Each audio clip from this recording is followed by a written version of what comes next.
आखाती देशांमध्ये युद्ध पेटलेलं आहे आणि त्याचे जे परिणाम आहेत ते आपल्या उमऱ्यापर्यंत येऊन ठेपलेले आहेत। कारण कच्च्या तेलाच्या किमती या गगनाला भिडलेल्या आहेत। त्याचा परिणाम भारताच्या मार्केटमध्ये काय होईल, भारताच्या या सगळ्या व्यवस्थेत काय त्याचा परिणाम होईल, या सगळ्यांची चर्चा आता सुरू झालेली आहे। आणि माझ्यासोबत यातीलच तज्ज्ञ असणारे अली दालवाळा सर आहेत, मी त्यांच्याकडे जाणार आहे। सर, सुरुवातीला माझा हा प्रश्न आहे की आता आंतरराष्ट्रीय ज्या कच्च्या तेलाच्या किमती आहेत त्या अक्षरशः गगनाला भिडलेल्या आहेत। आखाती देशांमध्ये जे युद्ध सुरू आहेत त्याचा परिणाम भारताच्या मार्केटवर काय होऊ शकतो?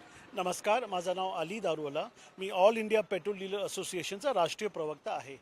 ही जी उद्देजनक परिस्थिती झालेली आहे, हे इराणवरती जे इस्रायल आणि अमेरिकेने हल्ला केला आणि त्याच्या प्रत्युत्तरामध्ये जे इराणने हल्ला परत युरोपियन नेशन्स नाही फक्त ते अरब खाडीवरती जे केलेलं आहे, त्यामुळे जे पेट्रोल डिझेल जे 50 ते 60% जे भारताला तिथनं आपण निर्यात करतो, ज्याला ओपेक ऑइल प्रोड्युसिंग नेशन्स म्हणतात, तिथनं आपल्यावरती येणारे जहाज हे बंद झालेले, हे आपण नाकारू शकत नाही।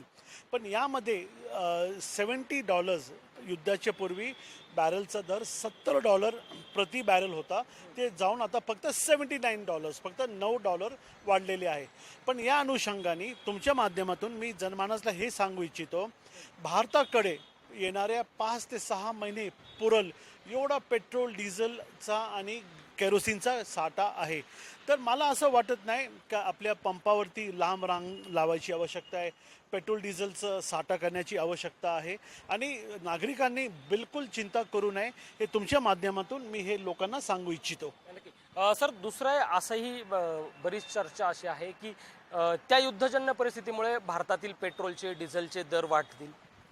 नाही, पेट्रोल डिझेलचे दर हे वाढणार नाही, कारण आपल्याला माहिती असेल का 7 वर्ष सलग 7 वर्ष पेट्रोल आणि डिझेल याचे रेट वाढलेले नाही।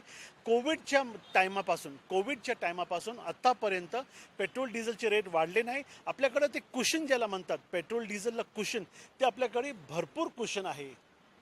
आणि या संदर्भात ज्यावेळेस पेट्रोल आणि डिझेलचे किंवा कच्च्या तेलांच्या किमती वाढतात त्याचा परिणाम भारतातलं एकूणच जे मार्केट आहे त्या मार्केटवर होऊ शकतो का? किंवा जे पेट्रोल डिझेलच्या गाड्यांचा जो खप आहे तो कमी होऊन इलेक्ट्रिक वाहनांच्या खपामध्ये जास्त त्याची होऊ शकतो का? इमिजिएट ट्रान्झिशन होणे हे शक्य नाही। आणि मी हे सांगू इच्छितो, पेट्रोल डिझेल आणि जे हॉटेलवरती जे गॅस सिलेंडरचा तटवडा होता तेही निर्बंध परत काढण्यात आलेला आहे। आणि आता ज्या पद्धतीने कच्च्या तेलांचे जे क्रूड ऑइलचे प्रति बॅरलचे जे दर आहेत ते दर जे वाढलेले आहेत ते आटोक्यात येतील किंवा ते दर वाढल्यामुळे त्याचा परिणाम भारतीय मार्केटवर महागाई वाढीवर काय होऊ शकतो का? तुम्हाला हे सांगू इच्छितो, US ने जे आपल्या रशियन ऑइलवरती निर्बंध घातलेले होते ते निर्बंध उठवण्यात आलेले आहे।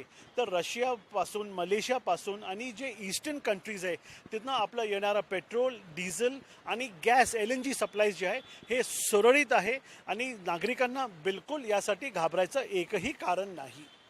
आणि आता पुण्यात जर आपण विशेषतः परिस्थिती पाहिली तर ज्या गॅस वाहिनी असतात, गॅस दाहिनी असतात, जवळपास 27 गॅस दाहिनी आहेत, त्यासुद्धा बंद झालेल्या आहेत कारण फक्त LPGच्या पुरवठ्यामुळे। तर याचा फटका थेट आता आपल्यापर्यंत बसतो, हा आणखी वाढू शकतो का? नाही, कसं आहे, त्याला अल्टरनेट फ्यूल आहे, त्याला CNG आहे आणि वूड बर्निंग जे आहे, जे आपल्या स्मशानभूमीला आपण लाकडाने पण मृतदेह जाळू शकतो। जिथं अल्टरनेटिव्ह आहे तिथं गॅस बंद करण्यात आलेला आहे, पण जिथं अल्टरनेटिव्ह नाही तिथं गॅस सप्लाय चालू आहे।